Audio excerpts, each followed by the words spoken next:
Chris, welcome to the Meetup Spot. Thank you. It's great to be here. Before we start, I gotta show you something. Okay. Look at that. Yeah. That is like This one of the OG stickers. yeah, this is this is is it like one of those stickers you put in your tractor Yeah. growing up? Yeah. I Yeah. mean, it's not. Yeah, sure. Yeah, this is also a promotional sticker too. Oh yeah, we gave away that beautiful 1998 Chevy Cavalier and $1,000 worth of free gas. I remember giving that vehicle away, and it's funny you mentioned the sticker, Nigel, because I have stickers. It's too bad I would have grabbed one, but I've got stickers from like the original when Kissin' Country was actually it was basically Kissin' Country 104 because back then they didn't have a digital dial, so you actually had to tune in just basically to 104 was where the radio station was. And I put one of those stickers on the back of my pickup truck as a kid. I put one on the intercom of the school I went to, and that was before I even worked at Kissin' Country. So yeah, Yeah, that's nice. That's nice. This is like 1998 too. Yeah. yeah, yeah, yeah. You could probably sell that for a few bucks now. Yeah, well, it is. Well, it is. Yeah, it is. You're right. You're right. It's a few bucks. This costs $3 at the old Strathcona Antique Mall. Okay. There's like a lot of these. So there's like a lot of these. There's also Power 92 as well too. I didn't know you could actually get money for that kind of stuff. Maybe I should take that stuff to the antique mall and make a little bit of money. Oh yeah, sure. And I hear you were a program director for a bit. I was the program director of the radio station for I'm trying to think of maybe 9 years or so, and so yeah, that was a big job. Of obviously, I didn't take lightly. Basically, you're responsible for everything that happens on air on a radio station, and yeah, it was a great time to be the program director. I had some fantastic people that I had a chance to work with and work with or work together with to try to do some really amazing things on the radio. Hmm. Yes, and as program director, are you the one who takes care of what radio jingles to put on the radio station? Jingles, yeah, yeah, yeah. You usually at that time, I mean, it's different now. It'd probably be pretty easy now. I haven't looked into it, but you just get AI to create a jingle for you. But Yeah. back then there were companies in Texas and Yep. Nashville, and they would have like singing jingles, and they'd have musicians that would put together jingles for you, and it'd be like the Big Ten for Kissin' Country when it was that, and then other jingles along the way. So yeah, you'd get a package of all of these different jingles, and then you'd program them into the radio station where they'd go before specific songs, and hopefully they sounded good together.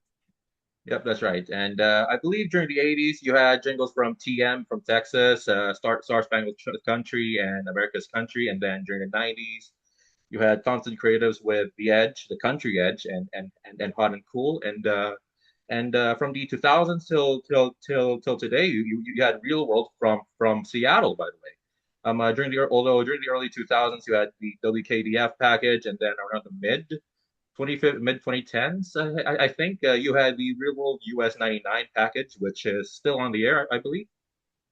Wow, how do you know all this information more than I do? Uh, well, I'm a jingle fan. Plus, I'm from the Philippines. I grew up on radio jingles. Okay. No, that's an interesting passion to have. Yeah, we were always very excited when the jingle packages would come in, and you'd have the ones that had full music behind them. You had ones that were just the singers just singing a cappella, and it was a really exciting time. I'm not sure if jingles are as big a deal as they used to be, but they certainly were, like you say, in the 90s and early 2000s.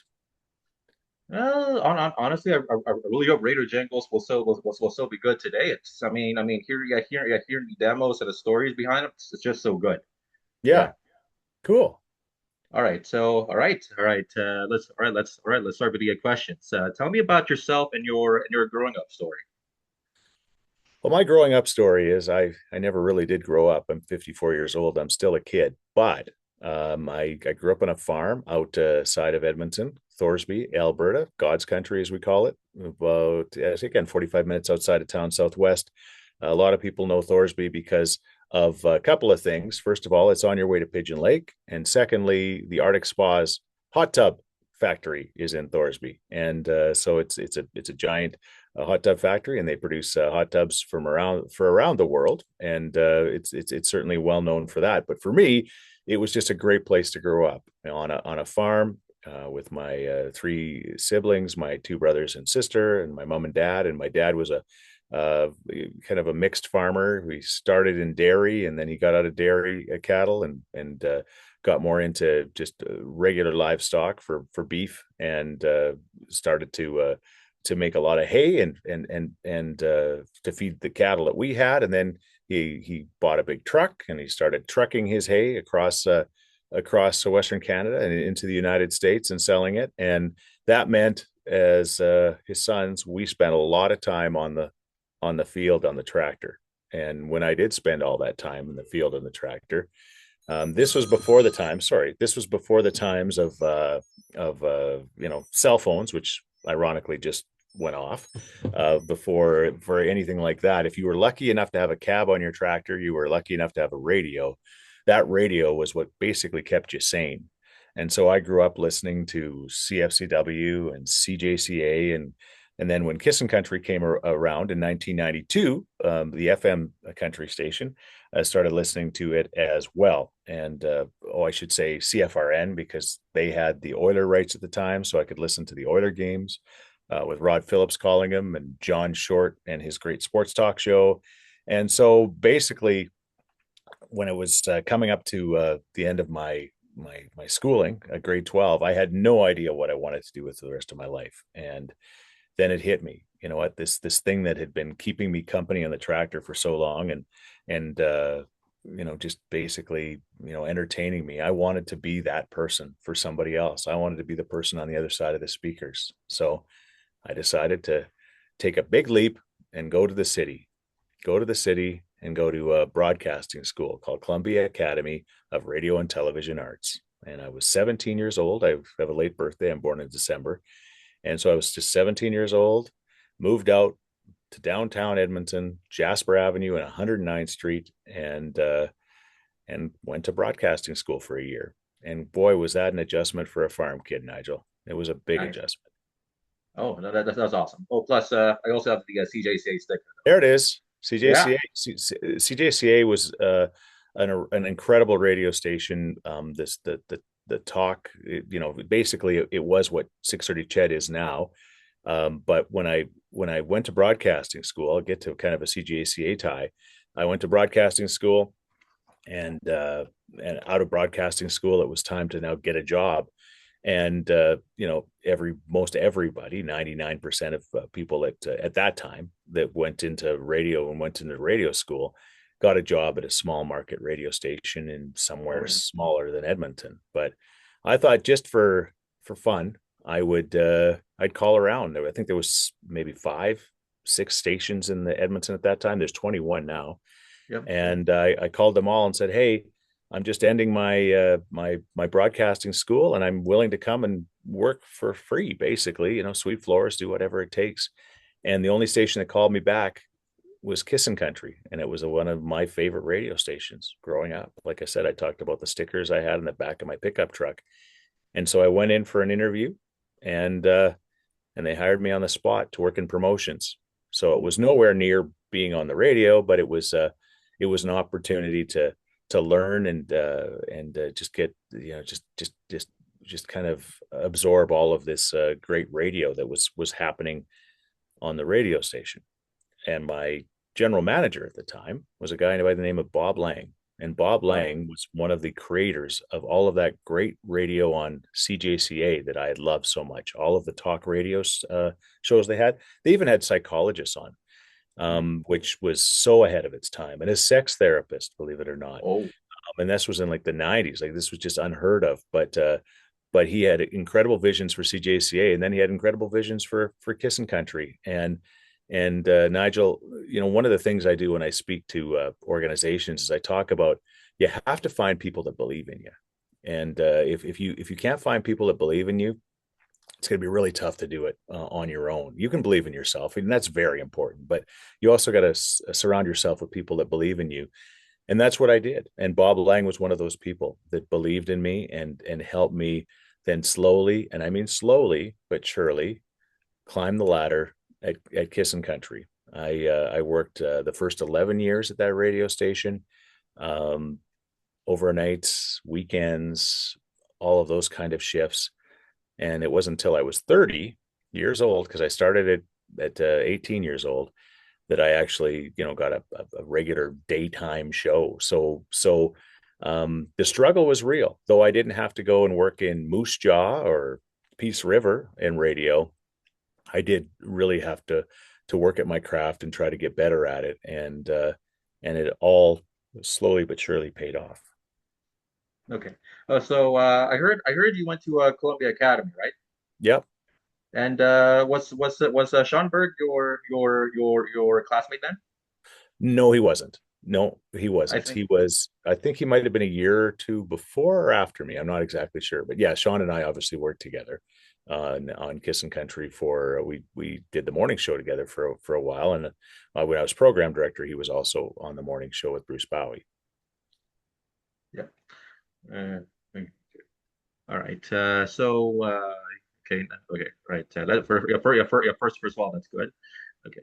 You know how to drive a bus? Tell me about I do know how to drive a bus because I because I was on the farm and my dad was a truck driver. When I turned 18 years old, I got my class one license. So I could drive everything but a motorcycle. it. Everything else. Motorcycle, I think, is a class five, but and I would be terrible at driving a motorcycle. I would probably not last very long. So I've had my class one license, so I could drive everything, including a bus, for all of these years. When my son was turning 18, so he's 28 now. So that was 10 years ago.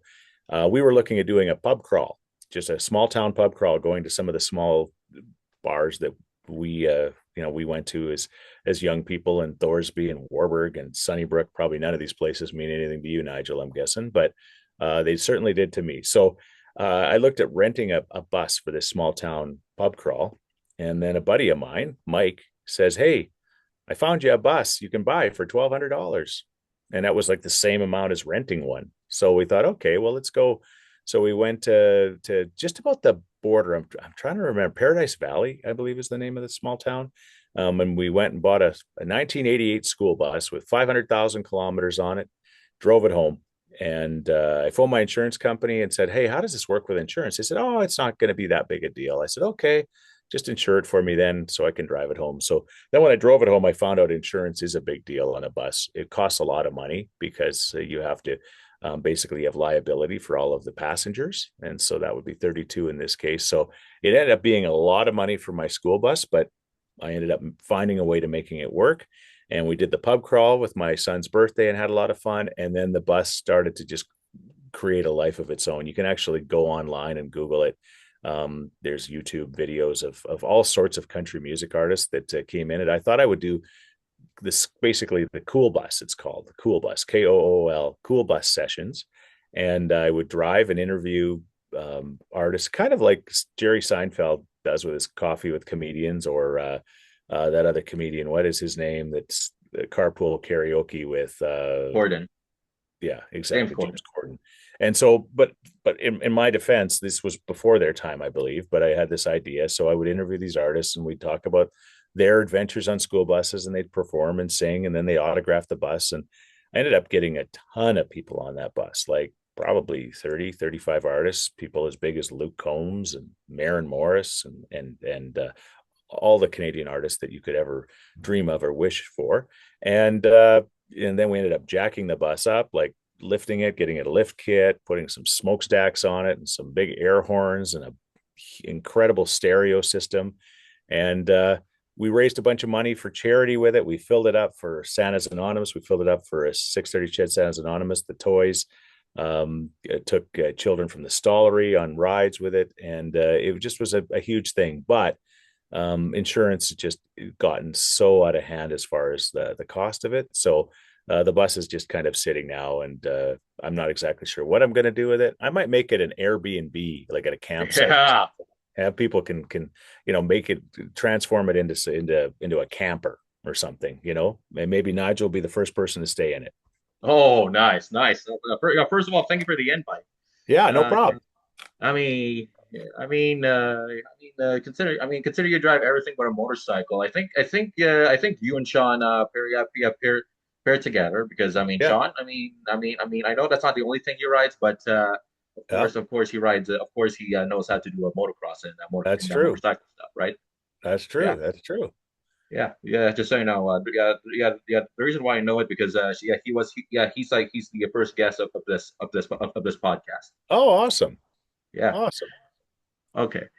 Okay, so what is the easiest and toughest part of learning how to drive a bus? Well, it's big and it's long. And I think they probably have backup cameras on them now, but a 1988 one doesn't. So yeah, it's just a challenge. Whenever you got something long, turning corners, you gotta allow for that. When you're backing it up, you gotta allow for that. The biggest challenge, honestly, with driving that bus was the fact that whenever I had that bus full of people, and sometimes they were partying, they were very distracting too. So they were like, you're trying to drive the bus and everybody's having fun behind you. You got serious FOMO, Nigel, like serious FOMO, because you want to be in the middle of the party. Kind of reminds me of like Taylor Swift. I just saw an interview with her, and she was talking about that when she was in doing her concert, her Eras tour. She could see Travis and her mom and dad and a bunch of other people all in a tent beside the stage, and she was on the stage performing, and they were all partying in the tent. And she's like, "I wish I was in the tent partying." Well, that's the same with me. I wanted to be in the back seat of that bus having fun instead of driving it. Mhm. Okay. Okay, that's good. So what are your missions and visions in life? My missions Yep, and your ambitions. yep, missions and visions or values or purpose. Yeah.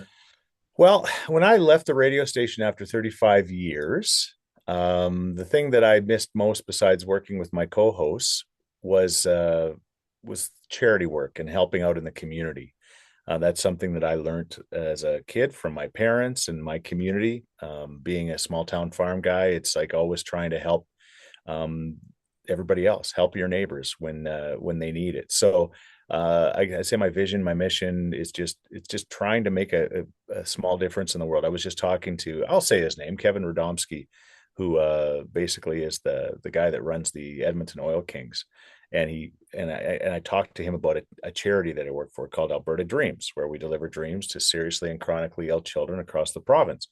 And he said, Chris, I love that. And he said, because I mean, again, just because you can't change the whole world doesn't mean you can't sweep up your little corner and make it better. And so that's, I think, what I've tried to do over my lifetime is sweep up my little corner and make it better. And so that's why I'm now working with an organization like Alberta Dreams, where we're again delivering these dreams across the province to these children and trying to make their days a little bit sunnier, because a lot of their days are very dark. That's good. Um, Chris, why do you do what you do? Um, you know what? I just because I love doing it. I mean, whether it's the podcast or whether it's working again with the charity, it's just it fulfills me. It makes me feel like I am making a difference. I mean, when I left the radio station, a lot of people said, "Oh, you're retiring." Everybody used the word retire, and I use the word rewire, Oh, more than retire. And so that's what I've been doing. And I love being able to go to speak at events and host events. That's maybe my favorite thing, other than doing the podcast, which is done in this studio every week with my daughter, called Talking Scheetz. I think it's just you want to feel like you're still making a difference while finding a balance in your life with family. And I've got a grandchild now, and another one on the way, and all of those things are important too. So just finding a balance, but also still trying to make a difference in the community is just it fuels me. It really does. Okay, that's nice. Okay. Okay. First of all, that's good. Uh, I mean, okay. I know. And so in your 35 years, in your 35 years in radio? What are your experiences and challenges with it? In the 35 years, Yep. there was I mean, there was a lot I talked about the first 11 years being pretty challenging. Working a lot of late shifts, early shifts, weekends, missing a lot of family events for 11 years was a pretty big sacrifice for my family, even more than me. I was doing what I loved. I was being on the radio, so I was loving that. But again, my wife and family, had to sacrifice quite a few things in those years. I was also doing for 17 of them. I was the on-field host for the football team, which was the Edmonton Eskimos at the time. And so that required me to be away during the summer, a lot of weekends and days like that. So I think it was, again, you got to work, you got to make a living, and a lot of people work a lot harder than I ever did. But I think this, the challenge was probably the time away from family when I had to work hard and try to establish myself. But it all paid off, and it all worked. Yeah. First of all, thanks for that, and apologies for that short break. Apologies for that short break because I was going to ask you how did you get into radio, but I think you covered all that in question one, right? I think I did. Yeah. Yep. So I guess I have no need for that. So although we can do 5A, right now it's tough for people these days to find jobs. If they want to go to the same path as you, what are the things they can do right now to practice? You know what?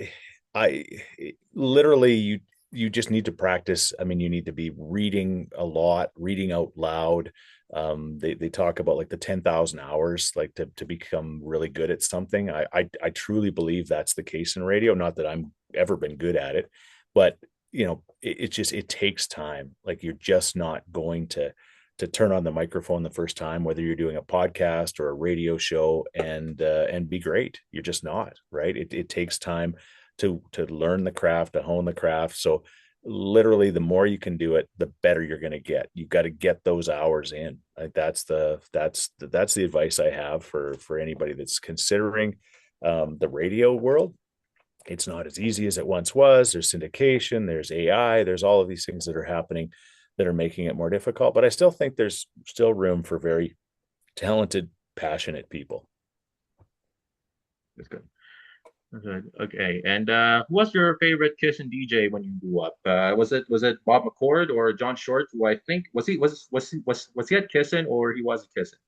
John Short was with CFRN. Ah, So John Short, yeah, oh man, Bruce Bowie, the person that I worked with for a number of years, was fantastic. Yeah, John Short from the sports perspective was great. I mean, Wes Montgomery was a legend that worked for a long time. Bob Arnold was a great morning man that worked on CJCA. Bob Bradburn was on CHQT. I'm just thinking of all of the mentors I had, my life. I mean, the Rob Christies, the Gary and Audie's of Power 92 days. There's been a lot, right? That certainly that influenced me over my time.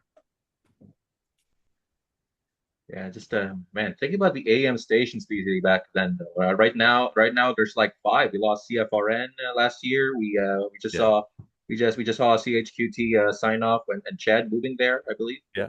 Yeah, man. I Yeah, mean, I know it's a sad reality of the world. I mean, there's so much other competition. I mean, guys like you and I can just create podcasts, right? I mean, and all of that takes its toll on traditional media, right? So and then certainly AM, there's less and less people that are listening to AM. There's two stations in Edmonton that are still doing very, very well. 630 or 880 Ched and CFCW are both doing well at 840 and 1440, the sports station as well yep. is is doing well. So it's working here locally, but not necessarily around the world. AM is just not. People are people are moving away. I mean, some vehicles I don't even think are going to have AM in them soon. So it's going to get more challenging. Okay. Okay. Okay. Speaking of fellow CISN DJs, I mean, I mentioned Sean Burke. He used to work with you and was my first guest, and now he's back on the radio in CFCW. Can you tell me any stories when you worked with him, and do you have any messages for him? Oh no, I just yeah, hi, of course, and no, he was a good friend at the radio station. We had a lot of fun. The one time that he locked himself out of the building, I remember that Oh, very well on an overnight show, and then he called panicking, and we had just had a new baby, I remember. So whether it was our daughter or our son, and he woke me up panicking because he couldn't get back in the building, and we got him in somehow. I don't even remember exactly how, but that was a very funny memory. I remember him being a Calgary Flames fan early on in his career, and he had a Calgary Flames mug, and I stole it, and I hung it outside the window of the radio station so he could see it, but he couldn't get it. what? Oh, Yeah, and I know he rode a scooter to Saskatoon once. I don't know if it was his idea or mine for the CCMAs, and yeah, lots of fun memories. yeah. And not only is he a Calgary Flames fan, he's also Ottawa Red Blacks fan. Okay, yeah, that's right, because he's from Ottawa originally. His parent, yeah, Yeah. that's where he grew up. There you go. Yeah, yeah. Just, you can check out my interview with Sean after this. There's like lots of stuff to cover. Okay, I believe in your early years of hosting, you did Carter's Questions. How did that come into fruition? Thank you. Yeah, we I was looking for something to do on the afternoon drive show, and just something a little bit different, and a lot of people had done like an impossible question, they called it, or whatever, the really difficult question. And basically they asked things like 27% of women do this in the shower, and the answer would be shave their legs. And so I was trying to find a more creative way of doing it, and my 4-year-old son was really well versed in talking, and he was kind of a smart kid. He's not as smart anymore, but he was smart then. And uh and so I thought maybe I'll just get him to ask the question. His name is Carter. We'll call it Carter's Question. So the very first time we did the question, um he asked whatever the question was, and I said, all right, thanks, Carter. And he said, thanks, Dad. He said, love you, Dad. And I said, I love you too. And that moment when he said, I love you, and I said, I love you too, ended up being kind of the signature way we ended the show every week, or every day, rather. We did it 5 days a week. And it became just a huge thing. For many, many, many years, I think 5 years, the afternoon drive was number one. And I think it was a lot because of that question, to be honest. People just love tuning in. They love tuning in to try to win, but more importantly, they loved hearing a dad and his son confess their love for each other, because it's not something you hear every day or you heard every day. And it just became a giant thing. And now Carter is an Edmonton firefighter. We're very proud of him. And even to this day at hall number 24, where he works, many of his uh, companions or people that he works with say, hey, Carter, what's your question today? And so it stuck with him till he's 28 years old. And I don't know for better or worse in that case for him, but it literally is one of the biggest things that I did, as far as people still talking about it to this day. Okay, all right. To let you know, there's a 10-minute warning. This is a free Zoom. Okay. Okay. All right. In your years at Kissin, you have been an advocate for the community. What was your first cause? Um, my first cause was probably the first one that stands out the most was living in the tractor. It was in the early 2000s, and there was a serious drought happening, and I wanted to do something for the farming community that had done so much for me. So I decided I was going to live in a tractor for a week, and so I did that. I lived in a tractor, and my boss at the time, James Stewart, said, you're going to raise $103,900. And that was an incredible amount of money. That was just unrealistic. But he said at the time, he said, if you're going to do something, you might as well do it big. And he was right. So I lived in that tractor for 5 days and broadcast the whole time on my cell phone and other methods. And by the time it was all said and done, I drove back into the city after being outside of the city in Sherwood Park and came into where the Canadian Tire now is on 50th Street and just off Capilano. And there was thousands of people waiting with money in hand. And I collected money in a sleeping bag that day, and we raised over $150,000 for the farmers. And that event kind of created the trajectory of the rest of my career. It really made a huge difference. We'd made a difference in the community, and I was called Tractor Boy for a while. So Oh, so that was that was probably the very first big event that I did. okay. All right. And you said, before I get into it, that was first of all, that was heartwarming, by the way. Yeah, it was so heartwarming. It was amazing.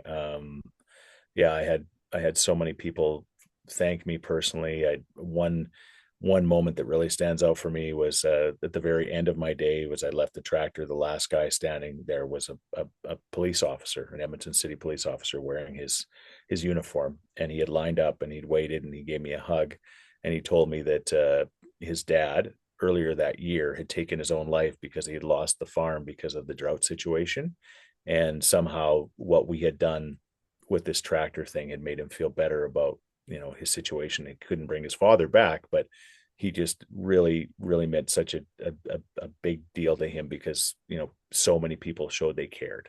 And so it was just really incredible. And it just again fueled me to want to do more, and I continued to do more and more and more of these things in my entire career. I mean, and just this past summer I lived on the Ferris wheel. You might have seen that, for K Days for Alberta Dreams, and all of these crazy stunts that my family wishes that I would stop doing because they at 54 they're starting to get concerned about my health. I don't know why they'd be concerned. I drink Diet Coke from McDonald's, um, but yeah, that event, that whole thing, just kind of fueled me and continues to fuel me to this day. Now, first of all, that's how that. Well, that's all that. That was awesome. Okay. And you said in your global news interview last year when you retired, you said that's why we get into radio because of free swag, Yeah. free swag. What are other reasons why people should be on the radio? Um, you know what? For me personally, it just it I never had a bad day. Like the whole cliche is that you never felt like you were working for a living because every day was different. It was lots of fun. It can be a lot of fun. I think that's the key to making great radio. And that's probably it. It's tougher now. There's less jobs.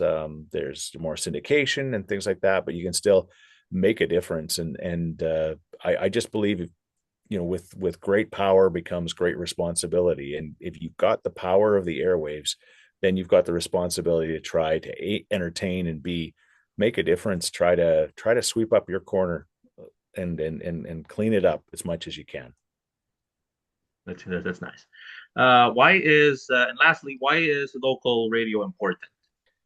Oh, it's incredibly important because if we lose local radio, we just lose our identity. When things happen, I think about things that unfortunately tragic things that happened, whether it was the tornado, was that in 1987, I believe. Again, local radio, local television was there to cover that event. When police officers unfortunately were slain, whether it was the Mayerthorpe tragedy or others, we have the opportunity to be there and be a voice for the community, to share what's happening, to share the emotion of it. Obviously the information is important. Right now there's so much misinformation out there that it's so crucial for radio to A, get it right, and B, be there for the community that they serve. That was Thank you, Chris. That was beautiful. And before we end, let's do a quick fire. It's simple. Answer as many questions in under 90 seconds. Are All you right. ready? Yep. All right, here we go. Old country or new country music? Probably. Oh, that's a tough one for me. I love them both. I'll say old. Okay. Radio jingles, yes or no? Yes. Okay. Farm life or city life? Oh, you were really getting me here. Farm life. Okay. Other genres you love other than country music? Uh, Taylor Swift. She's her Still own country. genre. Yeah, okay. Yeah. Okay. Mantra in life. Uh, my mantra in life is honestly, I'm just joking. Oh, okay. Wow. Best place in Edmonton for a good meal. For a good meal, Yeah. I just went to La Ronde and it was fantastic. Shout out to Chateau Lacombe and La Ronde. We took my mom there for her 75th birthday and it was amazing. Chef Nice. Sonny does a great job. Cool. Best place in Alberta to go road trip. I love the mountains. You know what? I'll say Jasper. Okay. Okay. Favorite food? Favorite food, Chinese. Oh, nice. One word to describe yourself. Hyper. Okay. And lastly, best country artist you love to listen to other than Taylor Swift. Garth Brooks. Okay. Okay. 90 seconds all 90 seconds all done. Thanks Yeah. thank you, Chris. Let's do the screenshot.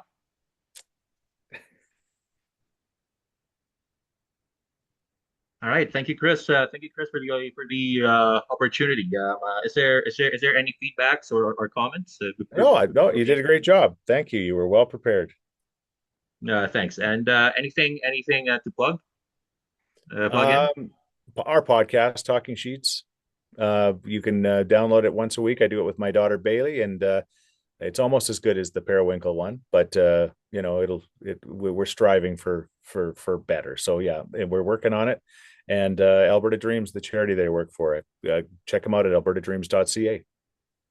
All right. Thank you, Chris. For yeah, thank you. Okay. First of all, thank you, Chris, for responding. This, I guess, this again.